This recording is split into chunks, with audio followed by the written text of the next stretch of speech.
आज के इस वीडियो में हम बात करेंगे एम्प्लॉयबिलिटी स्किल।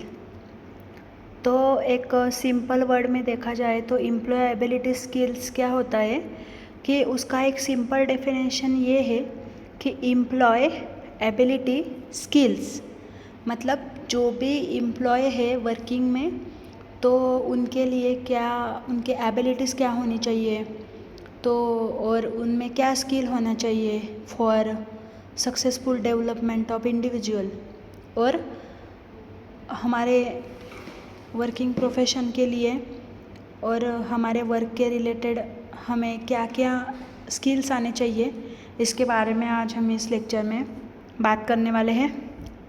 तो एम्प्लॉयबिलिटी स्किल्स में आता है सबसे पहले तो कॉन्फिडेंस। बिकॉज क्या होता है, कभी कभी किसी को बहुत सारा नॉलेज रहता है लेकिन किसी के सामने वो हमारा नॉलेज जो है वो एक्सप्रेस ही नहीं कर पाते, तो इसका कोई यूज़ नहीं है। तो मतलब हम जिस प्रोफेशन में काम करेंगे और जहाँ पे वर्किंग करेंगे तो वहाँ हमें सबसे ज़्यादा ज़रूरी होता है कि हमारे कॉन्फिडेंस लेवल से सामने वाले आदमी को पता चल जाता है कि हमें क्या बोलना चाहिए। मतलब कभी कभी क्या होता है कि किसी मेंबर धीरे आवाज़ में बात कर लेता है, तो जो सामने वाले रहते हैं ना, उनको लगता है कि इनको जो बात बोलनी है वो या परफेक्ट नहीं है या उनमें कोई कॉन्फिडेंस नहीं है। और कभी कभी ऐसे होता है कि कुछ तो बारे में ऐसे होता है कि हम बहुत कॉन्फिडेंसली बात करने का सोचते हैं लेकिन किसी के सामने आने के बाद में हम एक्चुअल में क्या बोलना है वही भूल जाते हैं। तो ये भी बहुत इम्पॉर्टेंट चीज़ है हमारे एम्प्लॉयबिलिटी स्किल्स का। सेकेंड आता है कि अकाउंटेबिलिटी यानी कि रिस्पॉन्सिबिलिटी। हमें क्या रिस्पॉन्सिबिलिटी असाइन की गई है, वो वर्क हमारी रिस्पॉन्सिबिलिटी हम किसी तरह से मैनेज करते हैं, ये फैक्टर बहुत इम्पोर्टेंट होता है हमारे वर्किंग में। कभी कभी क्या होता है कि हमें रिस्पॉन्सिबिलिटी दी जाती है लेकिन हमारे पास जो भी स्किल्स है वो नहीं होते हैं, तो उसके टाइम फिर हम क्या करते हैं कि हमारी रिस्पॉन्सिबिलिटी है वो ऑन टाइम कंप्लीट नहीं कर पाते हैं। बाद में आता है एटीट्यूड यानी कि हम जब लाइफ में जीते हैं तो कभी कभी एटीट्यूड आ जाता है हमारे यहाँ पे। तो एटीट्यूड यानी कि मैं एक बात कहना चाहूँगी कि एटीट्यूड ये वाला नहीं है कि मैं कैसे दिखती हूँ, मैं कैसे दिखता हूँ, इस तरह का जो एटीट्यूड है ना, वो पर्सनल एटीट्यूड के बारे में नहीं होता है। वर्किंग प्रोफेशन में जो एटीट्यूड होता है यानी कि positive attitude and negative attitude. So हम इस बारे में बात करेंगे पॉजिटिव एटीट्यूड क्या होता है। तो पॉजिटिव एटीट्यूड ये होता है कि हमें दिया हुआ हर एक काम, हमारी हर एक रिस्पॉन्सिबिलिटी हम कैसे पॉजिटिवली लेते हैं और कैसे उस पर वर्कआउट करके हमारा टाइम मैनेज करते हैं और हमारा वर्क जो है वो ऑन टाइम में फिनिश करेंगे, ये होता है पॉजिटिव एटीट्यूड। और कभी कभी क्या होता है कि हमें रिस्पॉन्सिबिलिटी असाइन की जाती है तो उस टाइम हम क्या करते हैं, कभी कभी निगेटिवली लेते हैं कि क्या फ़र्क पड़ने वाला है, अगर मैंने ये काम सही तरीके से नहीं किया, ऑन टाइम पे नहीं किया तो ज़्यादा से ज़्यादा क्या ही कर लेगा ना, ऐसे हम सोचते हैं कभी कभी। तो ये सारी बात आती है एटीट्यूड। सो यहाँ एम्प्लॉयबिलिटी स्किल सब्जेक्ट में हमारे लिए एटीट्यूड में ज़्यादा क्या इम्पोर्टेंट है कि हमारा पॉजिटिव एटीट्यूड और निगेटिव एटीट्यूड। और बाद में आता है time management. So time management is the most important factor of everyone's life. Time ही नहीं मैनेज कर पा रहे तो हमारा दिया हुआ असाइन वर्क हम कैसे कंप्लीट कर पाओगे। क्योंकि क्या होता है, कभी कभी हमारे यहाँ पे प्रेशर आ जाता है, कभी कभी हम डिप्रेस हो जाते हैं। क्यों? तो हमारी जो असाइन रिस्पॉन्सिबिलिटी है वो हम कर नहीं पाते। तो क्यों नहीं कर पाते, तो उसका मेन रीज़न है टाइम मैनेजमेंट। अगर आप समझ लो कि कभी कभी क्या होता है, हम ऐसे चलते चलते बोल जाते हैं हमें तो टाइम ही नहीं मिला। तो टाइम ही नहीं मिला इसका मतलब क्या है? टाइम मिला नहीं या हमने हमारा टाइम जो है वो प्रॉपर मैनेज किया नहीं। तो यही बातें यही हमें सिखाती है टाइम मैनेजमेंट। अगर मान लो देखो हमारे पास पूरा दिन है, तो उस दिन में सुबह जब हम उठते हैं तो हमारा प्रायोरिटी डिसाइड रहता है कि मुझे ये काम पहले करना है, ये बाद में करना है। तो हमारे प्रायोरिटी डिसाइड होते हैं और हम टाइम भी मैच कर लेते हैं कि इतने टाइम में हमें ये काम करना है। फिर बाद में हम सोचते हैं कि नेक्स्ट वाले हमें ये टाइम में काम करना है। ऐसे सुबह से लेकर रात तक हमारा शेड्यूल बने रहता है। बट क्या होता है कि लेज़ीनेस की वजह से और कभी कभी क्या होता है कि हम टाइम प्रॉपर मैनेज नहीं कर लेते, तो उसकी वजह से हमारा वर्क में ऑब्स्टेकल आते हैं। बाद में आता है टीम वर्क। तो टीम वर्क का क्या है कि हम जब अकेले काम करते हैं तो हमारा जो वर्क है वो इतना इफ़िशिएंटली नहीं होता है। अगर हम ग्रुप में काम करेंगे, हमारी टीम के साथ में काम करेंगे, तो हर एक व्यक्ति हमारे साथ में उनका नॉलेज शेयर करेगा, उनकी स्किल्स और उनके काम करने का तरीका। तो इससे क्या होगा कि हमारा वर्क इफ़िशिएंट होने वाला है। और इसके साथ साथ में अगर टीम में काम करेंगे तो हमारा जो आउटपुट है वो हमें अच्छे से मिलता है। बिकॉज़ टीम वर्क में काम करेंगे तो हमें बाकी सारी चीज़ें भी सीखने मिलती है। बिकॉज़ हर एक के पास डिफरेंट स्पेशलिटी है, डिफरेंट स्किल्स है, डिफरेंट एबिलिटी है। तो हम देखते हैं और उनके साथ में काम करते हैं तो हमारी इफ़िशियंसी है वो बढ़ती है। बाद में आता है स्ट्रेस मैनेजमेंट। ये तो सबसे ज़्यादा इम्पोर्टेंट है किसी भी वर्क के लिए।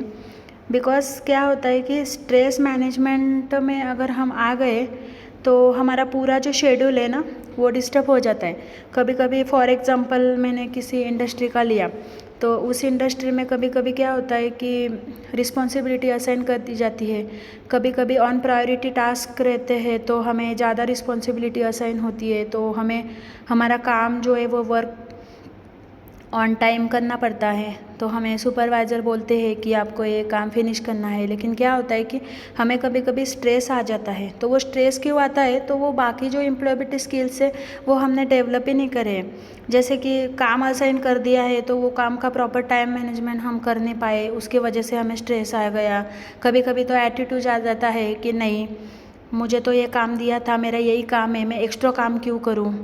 और कभी कभी ऐसे होता है कि कॉन्फिडेंस ही नहीं रहता है कि मैं कर पाऊँगा या नहीं। तो उसकी वजह से हमें स्ट्रेस आ जाता है। तो कभी कभी हम स्ट्रेस आने की वजह से डिप्रेशन में भी जाते हैं। तो यह सारी चीज़ें हमें एम्प्लॉयबिलिटी स्किल में सीखने मिलेगी कि how to manage each and everything. So हमें हमारा टाइम, हमारा वर्क कैसे मैनेज करना है, ये सारी चीज़ें हम सीखने वाले हैं। और फिर बाद में आता है प्रेजेंटेशन। तो मैंने पहले भी बताया कि हमें बहुत सारी चीज़ पता होती है लेकिन हम सामने वाले के सामने एक्सप्रेस ही नहीं कर पाते हैं। कभी कभी कुछ ज़िंदगी में ऐसे लोग मिलते हैं कि उन्हें नॉलेज बहुत होता है लेकिन उनको अगर नॉलेज एक्सप्रेस करने की बात आती है तो वो उनका नॉलेज एक्सप्रेस ही नहीं कर पाते। और कभी कभी कोई लोग ऐसे होते हैं कि उनको थोड़ा पता रहता है लेकिन वो उनका नॉलेज अच्छी तरह से सामने वाले के सामने प्रेजेंट कर पाते हैं। तो प्रेजेंटेशंस के लिए भी हमारे लिए बहुत इम्पोर्टेंट है। और बाद में आता है एडेप्टेबिलिटी। तो एडेप्टेबिलिटी मीन्स कि हमें रिलायबल होना चाहिए। मतलब कहाँ पे चेंज हो गया, मतलब हमारा जो सीक्वेंशियल वर्क है कि हम हर रोज़ करते हैं उसमें कोई फ्लक्चुएशन आ जाता है, उसमें कोई चेंजेस हो जाते हैं, तो फिर हमें वो चीज़ें एडप्ट कर आनी चाहिए। तो ये सारी चीज़ें होती है एम्प्लॉयबिलिटी स्किल में। क्योंकि हम जब काम करते हैं तो काम करना ये डिफरेंट बात है और हमारे स्किल सेट बढ़ाना ये डिफरेंट बात है। तो ये एम्प्लॉयबिलिटी स्किल का हम मैनेजमेंट करेंगे और यूटिलाइज करेंगे तभी हम उसको अच्छी से एक्सप्रेस करना सीखोगे। तो ये सब हो गया एम्प्लॉयबिलिटी स्किल्स के बारे में। तो प्रैक्टिकल लाइफ में ऐसे नहीं कि हम किसी ऑर्गेनाइजेशन में काम कर रहे हैं तो ही हमें ये स्किल्स की ज़रूरत है। तो हमारे प्रैक्टिकल लाइफ में जब हम ये स्किल्स यूटिलाइज़ करना चालू करेंगे तभी उसका इम्पैक्ट हमारे प्रोफेशनल लाइफ पे पड़ने वाला है।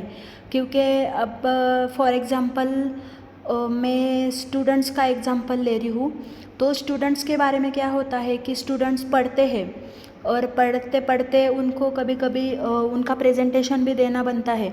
तो कभी कभी क्या होता है कि स्कूल में कॉलेजेस में प्रेजेंट करने के लिए बोलते हैं तो स्टूडेंट्स थोड़ा घबरा जाते हैं। तो ये स्टार्टिंग तो वहाँ से ही होती है कि जब हम छोटे छोटे चीज़ों में ये सारी स्किल्स यूटिलाइज़ करने लगोगे तभी उसका इम्पैक्ट हमारे लाइफ पे बहुत होने वाला है। फिर बाद में क्या होता है कि इंटरव्यू के लिए जब जाते हो तो इंटरव्यू में जाते हैं तो नॉलेज तो आपने सीख लिया है, लेकिन इंटरव्यू में इंटरव्यूअर क्वेश्चन जब पूछता है तो उसका आंसर नहीं दे पाते हैं प्रॉपर तरीके से। एटिकेट्स क्या यूज़ करने हैं वो उनको पता नहीं रहता है, तब बात कैसे करनी है, पूरा मतलब क्वेश्चन पूरा सुनने के बाद ही हमें रिप्लाई करना है। ऐसी जो छोटी छोटी चीज़ें होती है ना, ये छोटी छोटी चीज़ें बहुत इम्पैक्ट करती है। तो यही हम सब इस टॉपिक में पढ़ने वाले हैं एम्प्लॉयबिलिटी स्किल्स में। तो ज़्यादा हमारे लिए यही इम्पोर्टेंट है कि ये स्किल्स को अच्छी तरह से समझें और ये स्किल्स को धीरे धीरे यूटिलाइज़ करें तो हमारा professional life and working life बहुत एक्सेलेंट होने वाला है। तो अब हम आएंगे ओवरव्यू पे। तो एम्प्लॉयबिलिटी स्किल्स ऐसे स्किल्स है कि जो हमारी पर्सनल क्वालिटी को डेवलप करती है। किसी हर पर्सन को उनका जॉब मिलने पर और जो जॉब उन्होंने मिला है वो वर्क प्लेस पे अच्छी तरह से काम करने के लिए ये सारी क्वालिटीज़ जो है वो हर एक इंडिविजुअल्स को बहुत इम्पोर्टेंट होती है। और अगर ये क्वालिटीज़ डेवलप हो गई, ये स्किल्स डेवलप हो गए तो उनके करियर पाथ में उनको डेवलपमेंट के लिए कोई बाधा नहीं आएगी, तो वो ग्रो कर सकते हैं उनके करियर लाइफ में। और ये एम्प्लॉयबिलिटी स्किल्स एंड जो हमारे स्किल्स है जैसे टीम वर्क रहता है, टाइम मैनेजमेंट, लीडरशिप, तो ये क्वालिटी जो है वो टेक्निकल नॉलेज के साथ में इसीलिए ज़रूरी है कि हमारा करियर डेवलपमेंट के लिए। तो उसमें जब हम ये स्किल सीखते हैं तो उसमें हमारे 3 पार्ट में डिवाइडेशन होता है कि English literacy, IT literacy and communication skill. तो इंग्लिश लिटरेसी यानी जब हम एक दूसरे से कम्युनिकेट करते हैं तो हमारे मदर टंग के साथ साथ में हमें इंग्लिश लिटरेसी, इंग्लिश प्रोफिशिएंसी भी आनी चाहिए। बिकॉज़ हमारे जो प्रोफेशनल सेक्टर में जो होता है वो कम्युनिकेशंस का लैंग्वेज तो 99% इंग्लिश ही होता है। सो हमें इंग्लिश लिटरेसी भी आनी चाहिए, मतलब उसमें हमारे सेंटेंस फॉर्मेशन होंगे, ग्रामर होगा और एक दूसरे से हम कैसे ग्रीटिंग्स करते हैं यहाँ से शुरुआत होती है इंग्लिश लिटरेसी। सो हमें इंग्लिश भी आना चाहिए। बाद में आता है आईटी लिटरेसी। जैसे हम मॉडर्न युग में जी रहे हैं तो हमें टेक्नोलॉजी के साथ में अवेयरनेस भी बहुत ज़्यादा ज़रूरी है। सो आईटी लिटरेसी के बारे में बात करेंगे तो बेसिक्स से जाएंगे तो हमें माइक्रोसॉफ्ट वर्ड तो आना ही है, बिकॉज़ वहाँ से हम सारी फाइल्स या सम कम्युनिकेशंस के मीडिया जैसे पीपीटीज, प्रेजेंटेशन ये बना सकते हैं। सो हमें सोशल मीडिया भी इतना ही अवेयरनेस होना चाहिए, कंप्यूटर के रिलेटेड भी हम अवेयरनेस होनी चाहिए। सो ये सभी को मैपिंग करके हम एक सक्सेसफुल एम्प्लॉय बन सकते हैं। बाद में आता है कम्युनिकेशन स्किल्स। सो पहले ही मैंने बताया था कि कम्युनिकेशन स्किल्स, कम्युनिकेशंस क्या होता है, तो सिंपल डेफिनेशन में ये होता है कि communication is nothing but the exchange of information from one place to another place with a different media. जब सिंपल वर्ड में कम्युनिकेशन के बारे में बताया जाए तो कम्युनिकेशन होता है कि एक दूसरे को हमारी इन्फॉर्मेशन शेयर करना। तो हम जो इन्फॉर्मेशन एक दूसरे से शेयर करेंगे वो इन्फॉर्मेशन इतनी ही इफ़िशिएंट होनी चाहिए कि हमने जो भी बात बोली है वो बात हमारे सामने जो है वो नेक्स्ट पर्सन को उतने ही इफ़ेक्टिवली उनको समझ में आनी चाहिए, इसीलिए हमें आता है कम्युनिकेशन स्किल। सो इन सारी चीज़ों को मिला के, ये सारी चीज़ें डेवलप करके, जैसे स्किल्स है, जैसे लिटरेसी है, इंग्लिश लिटरेसी, आईटी लिटरेसी, तो ये सारी चीज़ों को मिलके हम कम्युनिकेशन स्किल्स बढ़ाएंगे और इसके साथ साथ में एक इफ़ेक्टिव एम्प्लॉय हमें बनना है। So this is all about the overview of employability skills. Thank you.